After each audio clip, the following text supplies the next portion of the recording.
Have Oxford managed to better their classic Hardy jacket with version 2, which you spent £250 of your money upgrading?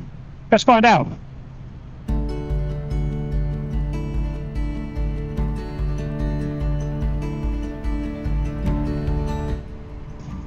Okay, welcome back. Great to see you again. Today it's beautiful weather here in the UK. It's I think it's May the 2nd as I record this, and we've had a run of beautiful weather. So making the most of it. I think it's the final day. It's going to peak out about 25 degrees. Just out for a quick ride, and I thought it was a good opportunity to tell you a little bit more about this jacket I've been wearing for the last month, which is the Oxford Hardy 2. This isn't sponsored. I paid for this with my own money, £250. But what I'll do is I'm going to take a bit of a ride, then I'll pull over and I'll show you around the jacket so you can see all the features if you haven't been able to get your hands on one.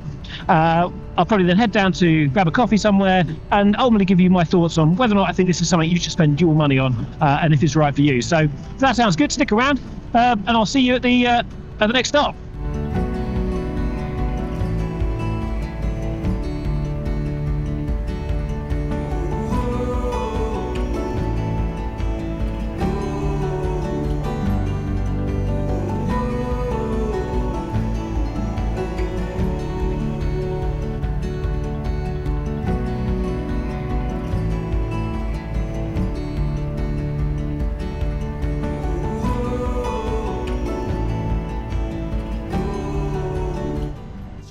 Okay, so I pulled over just to show you a little bit more about the jacket. This is the Hardy 2. I'm, for reference, about 95 kilos and about 5'11", 182 centimetres, there or thereabouts. I'm wearing a size extra large, so this is the fit you can expect if you're like me or similar. Let's just talk through the specs a little bit then. So it's a 50-50 wax cotton polyester blend. It's AA rated, abrasion resistant. So that is an improvement on the single A rated of the old Hardy 1 jacket, which has been around for quite a while now. I think it's about 6 or 7 years. That's going to give you greater abrasion resistance. It's not comparable to leather, which should often be sort of AAA, but it's quite a nice sort of compromise for a sort of, non-leather jacket. Features wise, so let's just talk through it a little bit. 2 vents, that's all you get, nothing in the back to exit and nothing else in the arms. 2 pockets in the chest, 2 fleece lined pockets down here, which is a nice touch if you're out in the cold.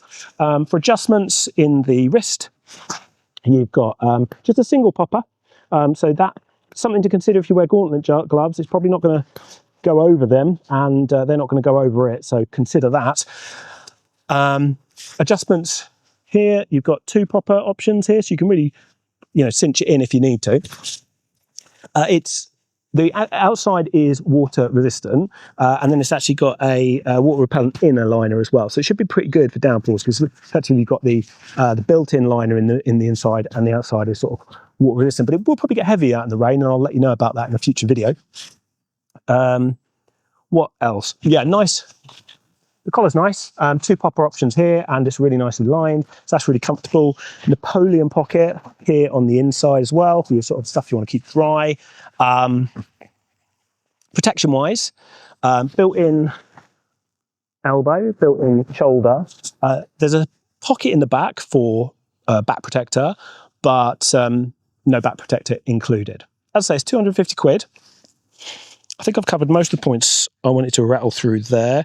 Oh yeah, did I mention the fleece liner? So there's a zip-in, zip-out fleece liner, which also poppers into the inside of the wrist and the elbow. So it's really nice and secure. I actually think it's quite a nice one. Oxford call this a 3-season jacket. I think it's probably fair. I think in the extremes of temperature like today, in the absence of kind of exit vents at the back, it's probably going to be a little bit too hot, maybe. And I think in the coldest days, you're certainly just going to have to layer up. That's normal. Get an underlayer in. I think it is just the last thing actually is probably see the length is a really short jacket, especially when you're across, sort of on your bike.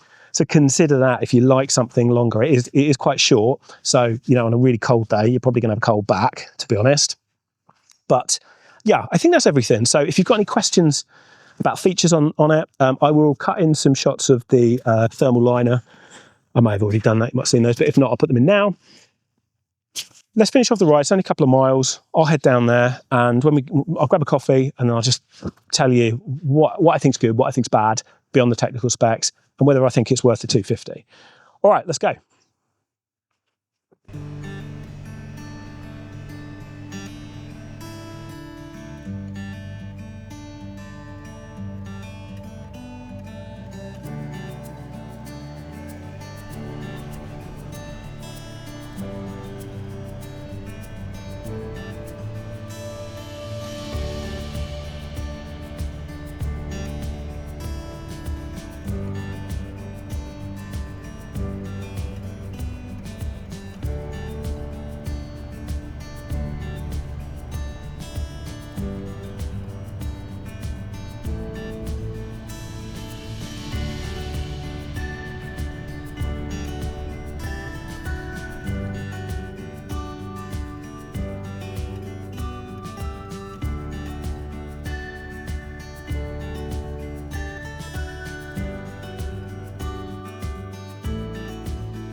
Okay, welcome to Bordon.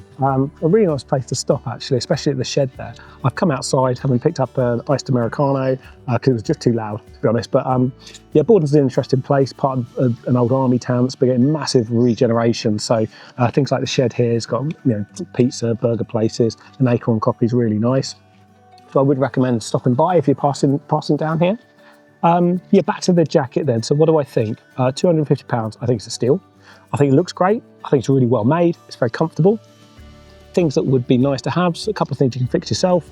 Obviously, pop a back protector in if you're that way inclined. Potentially replace the shoulder armour with something a bit, maybe D3O, a little bit lighter, because that's where you feel it. The elbows aren't a problem.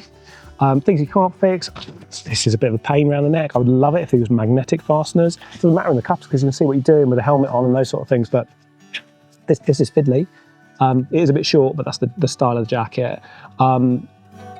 Yeah, I will, if you've got any questions on any of the technical pieces, put them down below from the early part of the video, and I'll try and answer if I missed anything. If there's any further update, obviously I'll link. If I have any problems with it, I'll do a follow-up video if there's a problem with the waterproofing or just the quality. So if there is one, it will be linked. If there isn't, then assume it's all good.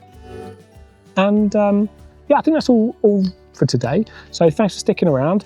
If you enjoyed the video, obviously like and subscribe for motorcycle rides, camping, trips, routes, and gear reviews. So yeah, thanks for stopping by. Have a great day and see you next time.